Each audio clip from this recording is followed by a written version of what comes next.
Stephen Jameson and Lewis Roberts with you on the commentary for this one. Lewis, a very good afternoon to you. Afternoon, J-Mo. We didn't hear from you after your match on air, at least with Jack, and I just wondered before we get into this one, what were your thoughts on it? Thought it was a cracker personally, and Yeah, pleased how you played. yeah. Here and there's a few little bits here and there I'm not particularly happy with, but yeah, obviously I was coming back into it at the end, which was good. Probably a little bit too little, too late, but yeah, took a few frames to settle. Didn't feel too comfortable at the start. After about frame 4, I felt I was sort of starting to get into it a little bit. Probably could have done with getting a bit more of my break, but I think, to be fair, I think Jack was struggling with his break as well. But yeah, I just didn't quite get there at the end. It'd been nice to have perhaps nicked that last one. Took it to a 6 reds, a bit of drama, but yeah, just a little bit too late, I think, with it. Well, we still haven't seen a 6-red shootout so far in this competition, and I do think the odds of them will increase as we head towards the quarterfinals, and a slight change in format as from the quarters onwards. We're best of 2 sets. We'll see the first one of those tonight. Well, let's focus on this match first. Still got 2 matches for you to come in the afternoon session, starting with this one. Wales versus England in Andy Williams versus Dan Eaton Lees. And it's Dan who's got first poke, and a player who has impressed on his first year on the Pro Series. He was in Andy's shoes this time last year. He was up from the Challengers in 2021, finished number 2 on the series in its first year, and has looked pretty at home really in the Pro Series. Super player, and when he gets going can really be properly destructive as well. Yeah, he's very attacking. I like the way he walks around the table, walks with a lot of authority, with a lot of confidence, which you know, his opponent will pay attention to that. And yeah, I don't expect to see too many tactical battles in this match. Yeah, both are pretty attacking, and especially with Dan, he's a fantastic front runner in the way that he attacks. You're absolutely right. He does have a certain aura around the table, and when he gets going, he is real box office to watch. He's played that one nicely. Just got a fraction of angle to stun across here for his final reds. He's pretty much cue ball in hand, perfect here. Yeah, this has been a nice layout. This is what you want for your first frame. It settles you down nicely. Sort of no major work to do in the clearance. Yeah, and I don't care who you are, you always want that first frame on the board, just to settle.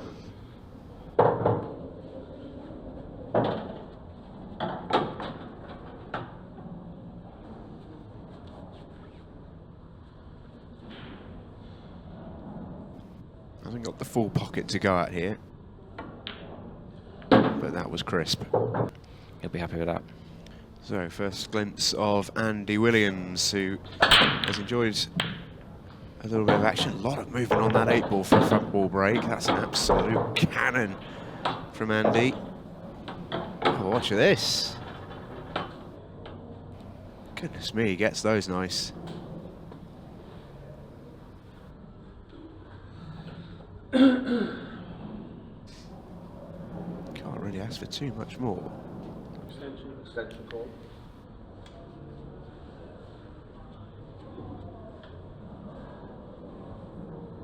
And ordinarily, when you make so many balls off the break, you often see the top players take on the colour set with the more balls on the table. It just gives them more options, and even to the point where Andy takes on a fairly tricky plant for his first ball, but I think that tells you how confident he's feeling. Yeah, he was a little bit unlucky there, really, where the cue balls landed. The balls have spread everywhere, and it just sort of landed awkward on everything, but he's took a good plant first shot, and looks to be bang in position now. Obviously, with Dan breaking in addition first frame, he's going to want to respond himself and get himself into the match early doors. Nothing like getting that first frame on the board, like we said. So,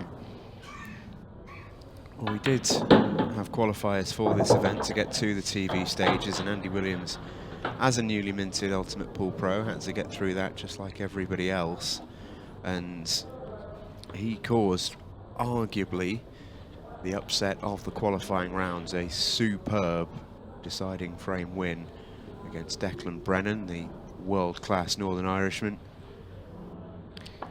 That was the sort of result where people really sit up and took notice. And I thought, wow, he's done amazingly well. Yeah, and I saw a little bit of the sort of last quarter of the match here. I think he was 9-5 or 9-6 up, and he had a couple of chances where he perhaps could have closed the match out earlier than 10-9. Couldn't quite manage it. So I think the deciding frame, it was a reverse dish. So he showed a lot of character there to put the previous frames behind him and get over the line. And if you want to talk about form from the qualifiers, Dan Eaton Leeds was arguably the most impressive. A 10-1 victory over Jimmy Carney, which, I mean, that is a demolition job. Yeah, definitely. It's like we said with Dan, though, he's one of those players when he gets going and gets on a roll, he's very difficult to stop. He gets in a rhythm, especially if he gets his break working. You can go several frames where you don't get a shot. So, oh, Andy, that was a bad miss. It was a toughish red, but it's one that he would have absolutely expected to make. I just wonder if he thought the yellow just by the triangle area was maybe playing a little bit big on him, and just actually tried to pinch the pocket a little bit to move the cue ball over, but it didn't seem like he needed to do that. No, I think he could have held it below it. Yeah. I think he perhaps wanted to leave this angle on the red so he could swing the white round. Might have been better off just dropping it in and having to squeeze back off the cushion, but I'm not sure. I'm not sure on his thinking, but obviously it's a chance now for Dan to go 2-0 up. Obviously with his break next, he can perhaps get an early lead in the match. I think when you've got that sort of first frame and you've naturally got a couple of jitters, you don't want to be dancing around with those middle pockets trying to pinch angles from those sorts of positions. No, definitely not in the first frame. When you're looking to get your first frame on the board, you want to be sort of keeping it fairly simple. Perhaps middle of the match when you've got a feel for the table and the pace and how it's reacting, you can perhaps be a bit more expansive with your cue ball, but yeah, you want to keep things simple where you can. Dan has been in very good form. He looked superb at the final Ultimate Pro Series of the year. He dusted Mick Hill in the opening rounds of that series, and in the end actually took a pretty shocking, and not in a derogatory sense, but a genuinely surprising defeat. 6-1 up against his good friend Eaton Patel, and Eaton pulled out an astonishing comeback to turn it 7-6, and it slightly derailed. He's not short of practice partners in his neck of the world. Plays out of Darlaston with a lot of very, very decent players. Cue ball nearly winning then. Yeah, that wasn't the break he was after. So Andy Williams, we often see players pretty heavily punished for big mistakes, often with 2 frames on the spin, but Dan didn't get that break right. So Andy will get first go at these, the Welsh team captain. Yeah, I think Dan might be a bit frustrated with that. He didn't connect with the cue ball very good there, and obviously you can see the cue ball fly off to the side, almost go in the middle pocket. And it gives Andy a chance to put that last frame behind him and get on the board. And, if he manages to take these out, that last miss on the red will be easily forgotten. Yeah, you've got to have a pretty goldfish memory as a pool player. Yeah, it's easy to say. Easy to say, absolutely. And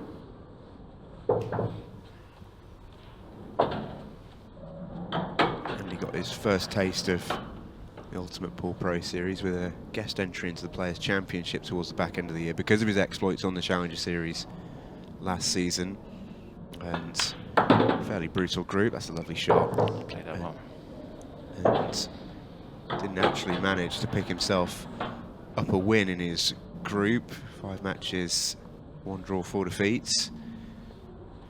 Just taking a look at the names there: Carl Boyd, Shane Thompson, Dylan Leary, Jimmy Croxton, Brian Halcrow. It's a tough field. It's not easy to get any wins, but he'll have taken so much heart, I think, from that victory against Declan Brennan in the qualifiers. Because, I mean, you'll know yourself, won't you, Lewis? You almost need a victory to almost tell yourself that you belong at this level sometimes. Yeah, definitely. I mean, you can't help. I mean, winning just breeds confidence, and winning at the end of the day is a habit. When you see it all the time with players. Rowan McCarthy's a great example. The summer or the second half of the year that he's had. The confidence you get from a victory, you can't beat it. So yeah, just picking up wins. The Players' Championship was a great format as well. Obviously, with having the all the group games. I think it was 5 group games. So you're guaranteed a good bit of time on the table, get used to the clock and everything like that. And yeah, and you just got to try and pick up wins where you can to get into that winning habit. Yeah, he's going to struggle to pick up this frame though, Andy, from here. He ran slightly out of position on his last shot, forced into a long pot that he recovered with a lovely one. I tell you what, that's a great recovery as well. What a shot that is. He's going to need another one. Yeah, isn't he just? I think he might be on the double though. I think it might double kiss, I think. What's he got for us? Yeah, double kiss, great shout. And he runs aground again, but that wasn't the bad shot. The shot before, he should have been straight in on the one to the left middle and ended up behind the red and the 8 ball. And forced into a long recovery pot. Very thin, lost the cue ball. And I mean, we saw earlier, it can be very, very easy to go very quickly behind by quite a few frames. It's a long way back from here. I think as well as the longer it takes you to get that first frame on the board, you do feel every time you get that chance for a clearance, you just feel a bit more pressure every time you haven't took one out. There's just a bit more pressure on the next one. Well, the way those reds were situated, you wouldn't necessarily have blamed Dan Eaton Lees for potentially looking to lay some kind of snooker maybe behind that cluster, but Dan is one of the most aggressive players you'll watch. He is never ever looking to play safe. He backs himself always to find a route to clear out.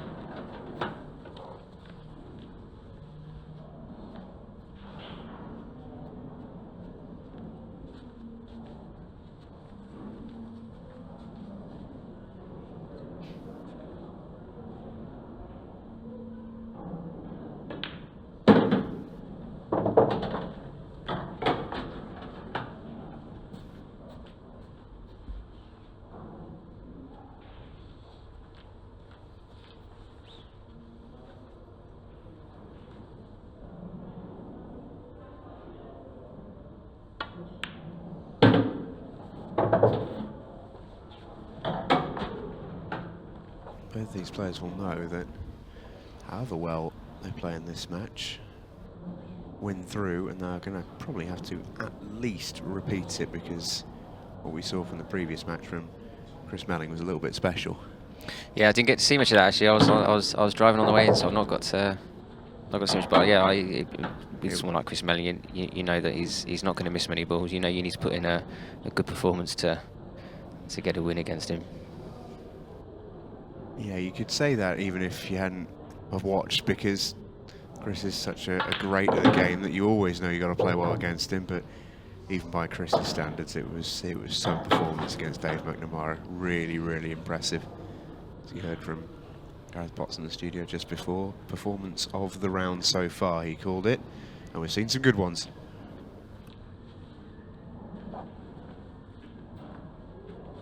For me, I think Jordan Shepherd still just about takes that title. It was the illness equivalent of doing it on a cold, rainy night in Stoke. Yeah, definitely, was yeah. Sheffy's effort. He's been the comeback king so far. What a shot that is from Dan Eaton Lees. I mean, that is plumb perfect.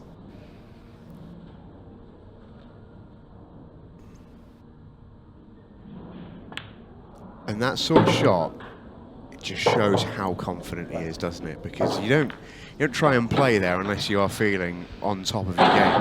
You just take the easy option and take a tougher pot, but he's thought, no, I'm feeling it. And he'll be desperate for a ball off the break here. Well, his first break of the match, he hit like an absolute sledgehammer. I mean, yeah. If he can find his open table performance to match his break, he'll be absolutely fine, because, I mean, this is another cannon. You really can't hit them much better than that. Yeah, again, he's just landed slightly awkward, I think. I don't think he's got anything. It's a bit difficult to tell from this angle. I don't think he's got an obvious sort of starter. Is it? Oh, that's clever. I went through the area, yeah. So yellows for Andy. That was a clever opening shot. Can't play in that situation. The the multicoloured plant, it would have just been a loss of turn. Can't Extension. play a red to then get a yellow in that example. That was well executed.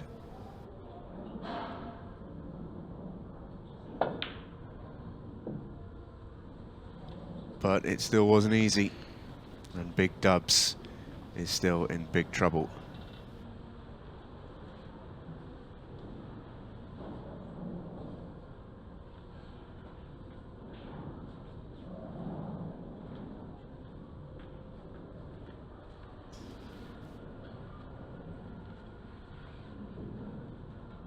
Reds now, after that opening shot from Andy, aren't in a terrible situation. Still work for Dan here, though. Well, I mean, that is confidence. Goodness me.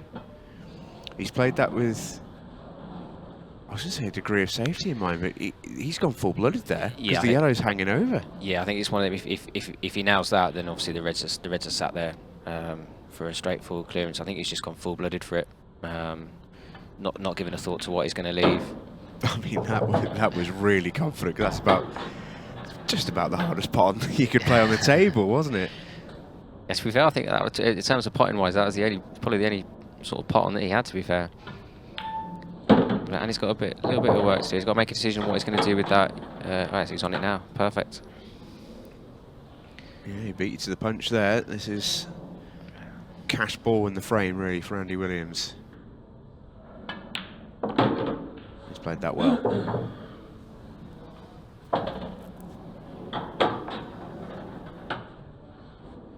Yeah, this would be a relief for Andy just to get his frame on the board. I feel like he's in the match now.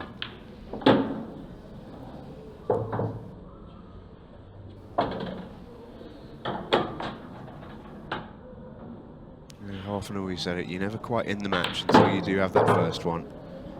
Andy Williams is about to, but not before time.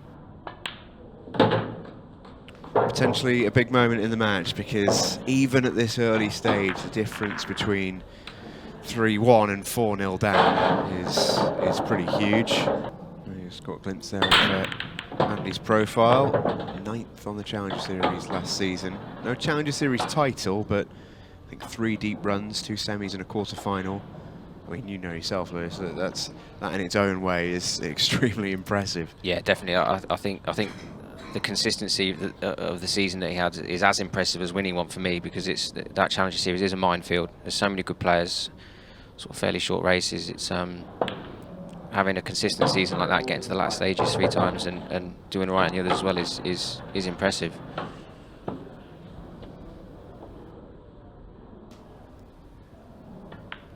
Now then, a rare defensive shot from Dan Eaton Lees, who plays the loss of turn shot. Clever. Yeah, I'm not sure if Andy can see that yellow on the left-hand side of the table, or if it's a full snooker, but He can. If he can maybe play a double. Oh, he could put it clean. Wow. I think he's had a bit of a rub with where he's left that cue ball too. Might have got away with this.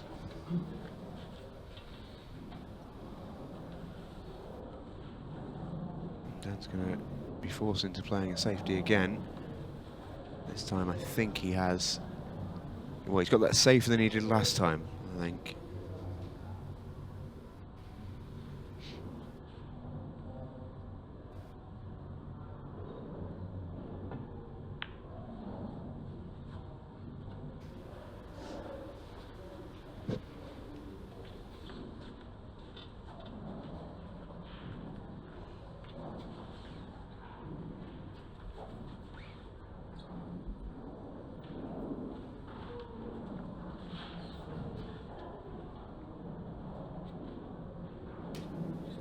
Extension call.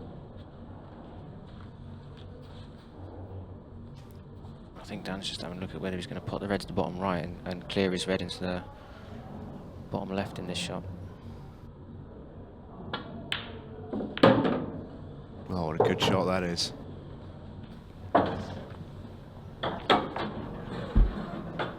Yeah, great call. He's still got a little bit of work to do. There's a red tied up on the right side rail up near the top. You can See what he's trying to do. Wants to leave the cue ball about there so he can go into it from the red near the centre pocket.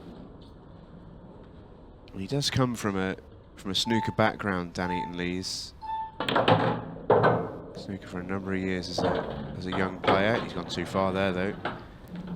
And you can tell in the way that he pots the ball, he really does back himself to pot just about anything on the table. Yeah, definitely. I mean, his technique's good. There's no movement on the shot. Times the ball really well. So yeah, you can tell obviously there's a snooker background there. What he managed to generate. There wasn't any angle there, and look what he's managed to do. That was a brilliant shot. Yeah, so he's potted the red to obviously the right hand side of the middle pocket just to create that angle.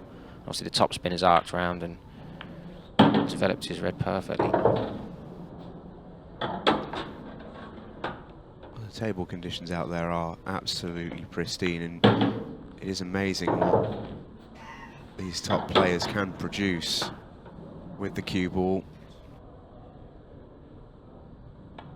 Dan's got, as you mentioned, fantastic timing, and when you've got that, you can do a lot more than others.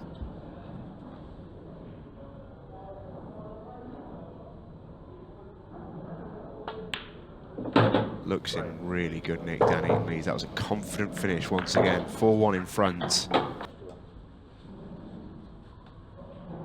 He hasn't been starved of chances, Andy, which will both encourage and worry him a little bit. Another sledgehammer of a break. He gets the balls moving very well off the break. Yeah, gets a lot of actions, a lot of power through the pack here.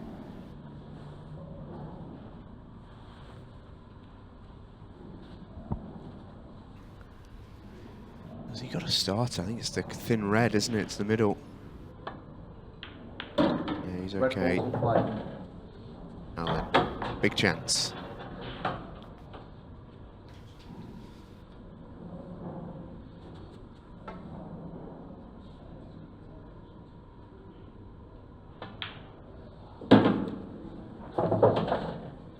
Yeah, so he's going to use that. He's obviously going to go to the top right and then use the red to the top left as his transition ball back down. He's going to look. I think he's going to look to land straight on this red to the bottom left. So obviously you can just drop it in, have the red along with the bottom rail to the right hand corner. Obviously with the black sat there, there's not a lot of work to do with the cue ball once he gets there. He might be slightly off angle on this red though. It's just to get close to this next one. He has to accept it from distance. He's got a bit more angle than he would love as well. I'll play a good shot here.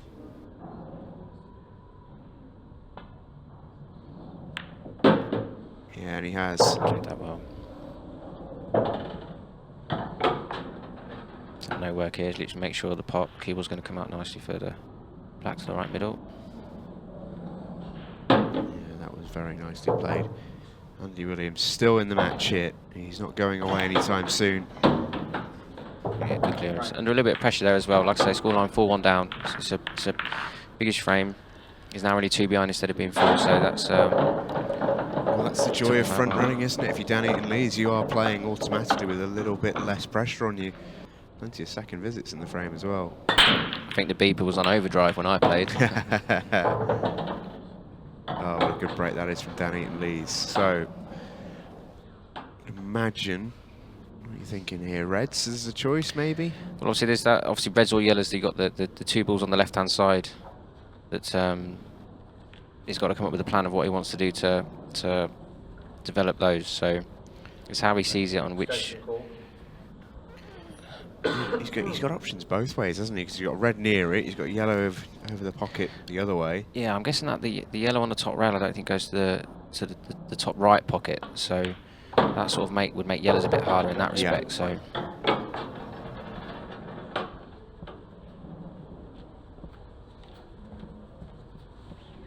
Yeah, it doesn't quite slide past, so reds is the choice, and key shot in this visit will be just developing that one near the bottom left corner. Has got a friend nearby to help out.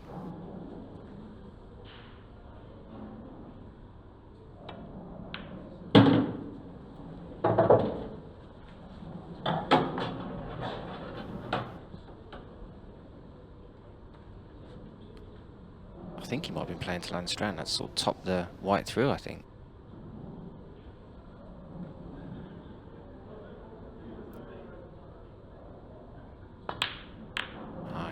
can. Oh, what a good shot that is. Yeah, good vision.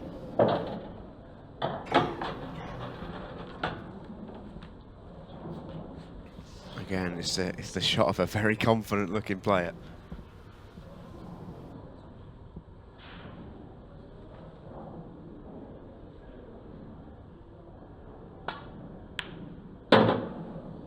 With rakes of side just to kill the cue ball. Looks like he's going to be red off the yellow into the middle, just to open up that pocket potentially for the other red. Or is he just going to do his work from down below? Yeah, I mean, obviously the red goes to the top right. That can be his last ball, so it sort of depends if he can hold this one for the red into the same pocket. So he played the cannon. Looks like it still goes to the top left.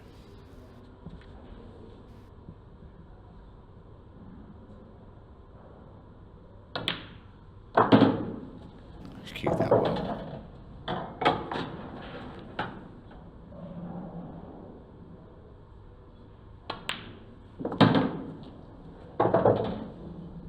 And dead straight on his last two shots. Danny Lees is rolling. So Andy Williams 3 frames behind yet again, starting to inch towards that 15-second shot clock zone. Is this going to be his first dry break? Yes, it is. And you get the sense this is a chance to break the back of the match for Dan Eaton Lees.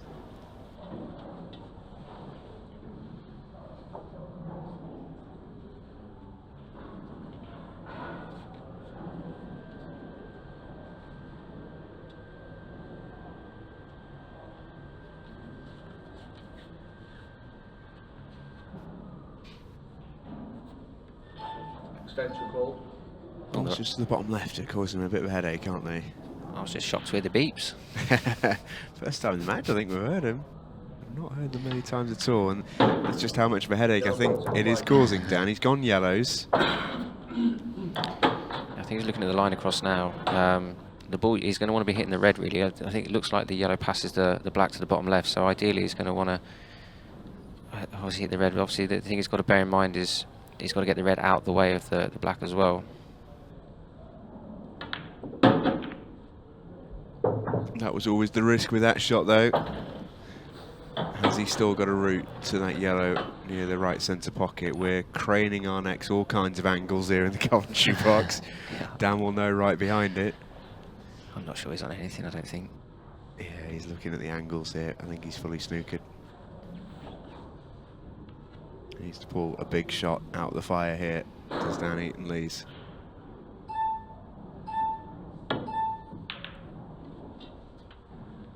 Unable to do so. If you're Andy Williams, these have to go. Absolutely have to. He'll be delighted to get back to the table.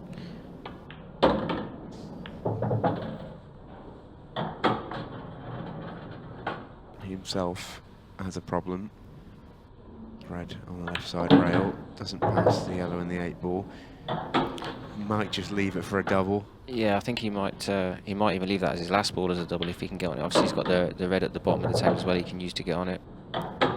So he might leave that as his last ball.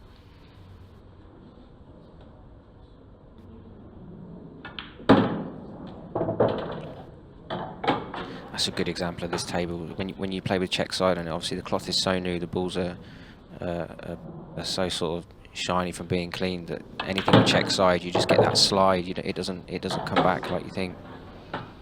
Because of that, he's landed too straight on that red, and obviously he's tried to force the angle down. Yeah, check side just seems to kill the cue ball rather than sort of do anything too responsive with it. Yeah, it's a good example of the difference between like a club table where the balls are maybe a little bit more dirty and the cloth's a bit more worn. That cue ball would have just bit into the cushion and checked back up, whereas on here it just slides a lot more. Has he got a shot? Well, he has, but he won't like it. Can he get, is the yellow in the way of a thin double? I don't think that's on, is it? I think the double to the bottom right goes, I think. But, I mean, this is a super tough shot. What an effort. And the yellow does get in the way.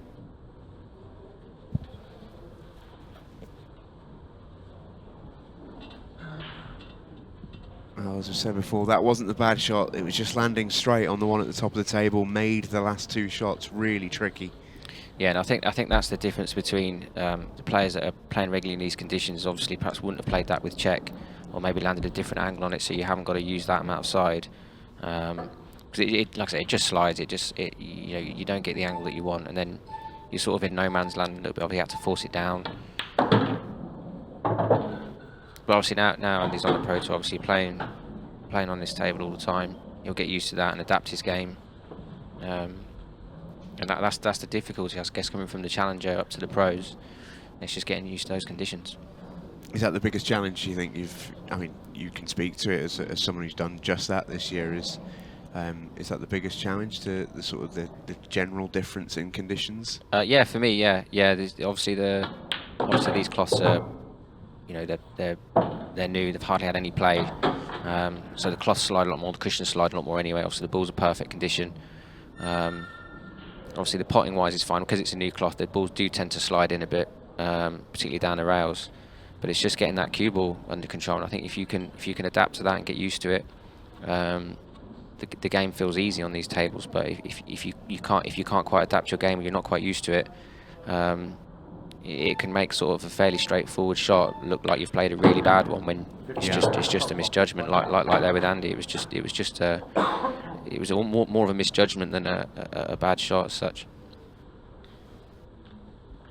Yeah, it's been said by a lot of players before that when you're playing well, playing in these conditions is an absolute dream. When you're playing badly, there's nowhere worse. And Dan Eaton Lees has got a shot to play here.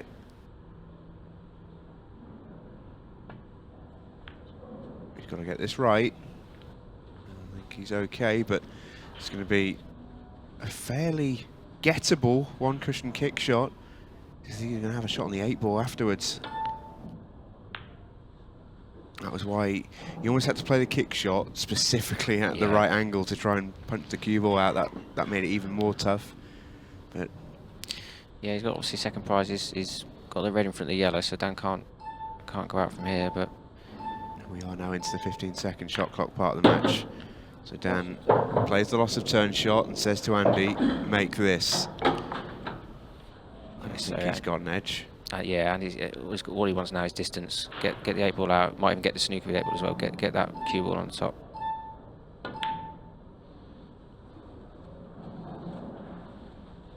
Well, you don't want to be Dan Eaton Lees here, do you?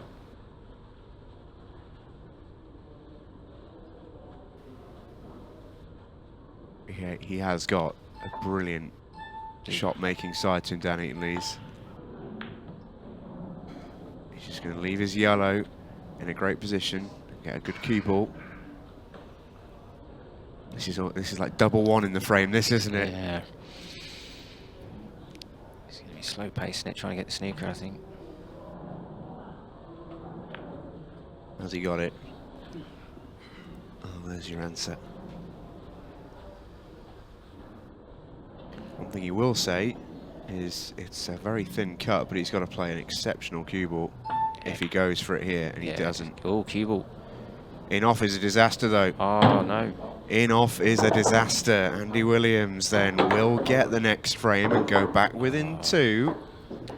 That's not a great shot. Obviously, that Dan was in control there. Obviously, with the black being middle of the bottom cushion, all he had to do was get the cue ball up to the top, keep his yellow in the open, and see what happens with this break. Oh, well, that's Dan's best break of the match, I think. Poor God's smile upon him. What a break. I mean, look at the split as well. First shot and he's away here.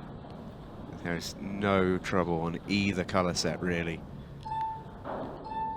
Get the first one, he will back himself to clear from here. Yellow's the choice.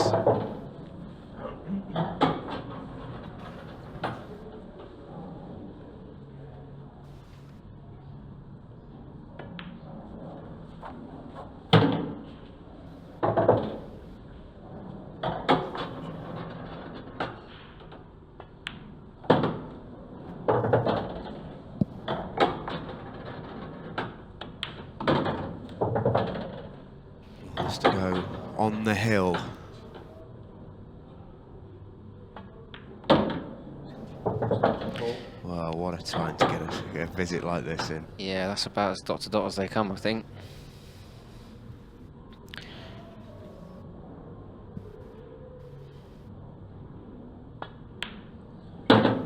No mistake from Dan Eaton Lees. So less than 6 minutes to play. They've never seen me play, so I thought, oh, Christmas, they're off school and that. We'll make the most of it. And Yeah, what a lovely Christmas present, eh? well, if I'd have won, it would have been.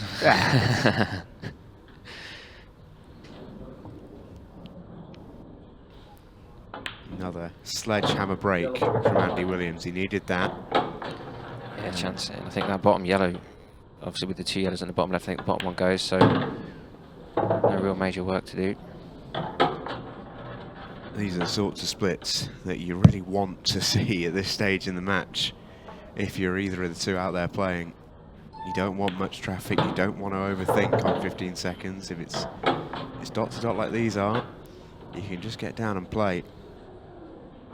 Andy Williams, of course, wants even less of a job to do, but he has run aground here.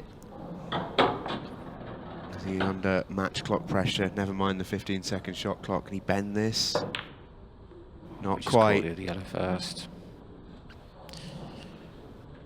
Yeah, I think if he'd have took them out 6-4, still 4.5 minutes on the clock, they'd have had a chance now. Dan's going to wind the clock down, take his time. Well, straight away, the first thing Dan Eaton Lees did was take his extension, and he will use all the clock here because he knows the next shot he's got to play is really tough. He might not get it, so at least, very minimum what he's going to do, he's going to take 30 seconds out of the match. If he gets this, he's in pole position to go and win it. He snookers Andy Williams. Rattle on the jaws. I was just thinking, yeah, I think that's his only option here. I think if he plays, oh, he's going that one. Oh, what a Oh, there you shot! What a shot, Andy Williams! What do we know? Yeah. Rattling the jaws. Absolutely, what a cracker. Absolutely has played as well. Well, maybe, just maybe. Still time. Andy Williams stays alive, 6-4, 3:40 to come. Yeah, big break now. If he can make off the break, then he'll be able to use some of that time on the clock. Straight in off. Straight in. Straight in off, Andy Williams. Is now the time. And he's on pad here as well. He's got to make sure he doesn't rush too much, make any silly mistakes. He has still got 3 minutes 20.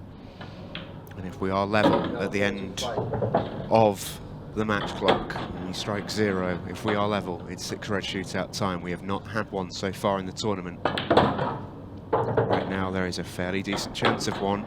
That's come out okay, I think. Yellow doubles, he's going to take it now. Oh, it just straightened up on him. And that might be that.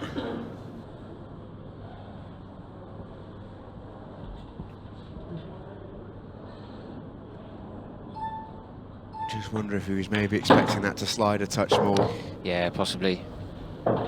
When you're down to 15 seconds, it's you know, sometimes your judgment goes out the window a little bit. And it's play it as you first see it.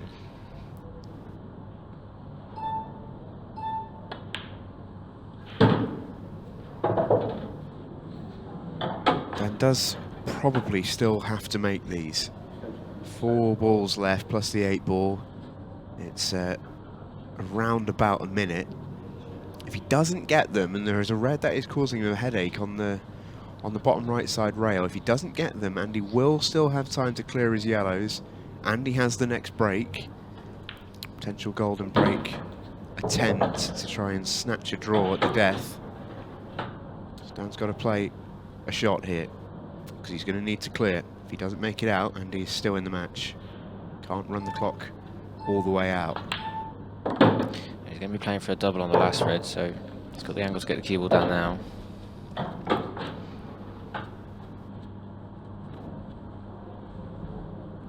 Minute and a half to go.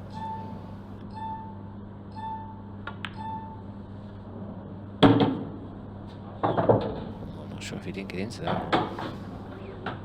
Oh, like to be much further down. If you're Andy Williams, you are sat cue-chalked, ready to rumble.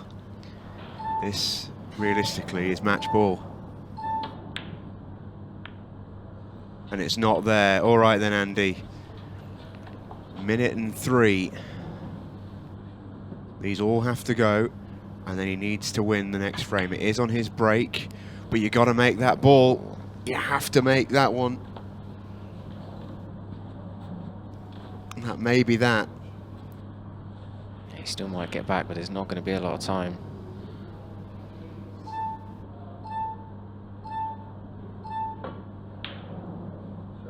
What a shot from Oh, Danny that's a Lees. fantastic shot. That may well be all he needs. He's got 30 seconds. He can run out 15 here. Just has a check of the match clock. He hasn't really got much of a shot on the 8 ball Just here. can't mind his cue ball. There we He go. can squeeze it in. What a finish from Danny Lees in the end, who squeezes over the line. Little bit of jeopardy there, and that is the man who is very, very relieved at the end of that one. He gets out of dodge with a 7-4 win.